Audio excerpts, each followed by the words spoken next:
রাসূল পাক সাল্লাল্লাহু আলাইহি সাল্লাম জিবরাইল আমিনকে বললেন, জিবরাইল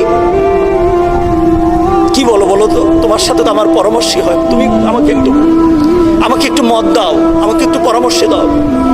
জিবরাইল আমিন তখন রাসূলকে বললেন, ইয়া রাসূলুল্লাহ, আল্লাহ আপনার জন্য অপেক্ষা করতেছে, আল্লাহ আপনার জন্য অপেক্ষা করতেছে, আপনার জন্য অপেক্ষা করতেছে, আল্লাহ সুবহানাহু ওয়া তাআলা আপনার সাক্ষাতের জন্য আল্লাহ অপেক্ষা করতেছে। রাসূল পাক সাল্লাল্লাহু আলাইহি সাল্লাম আজরাইল আলাইহিস সালামকে, আজরাইল আমি প্রস্তুত হয়ে গেছি।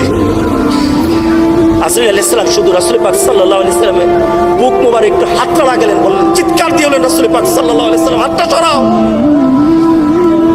ইন্না ফিল মাউতি লাসাকরাহ, মউতের মধ্যে কষ্ট আছে, হাতটা সরাও। রাসূল পাক সাল্লাল্লাহু আলাইহি সাল্লামের মউত হয়ে গেল। রাসূল পাক সাল্লাল্লাহু আলাইহি সাল্লামের জানটাকে এমন ভাবে নিয়ে গেলেন, গোটা পৃথিবীর এমন শান্তির সাথে আরো কারো জানকে আল্লাহ সুবহানাহু ওয়া তাআলা কবজ করানোর ব্যবস্থা করে নাই।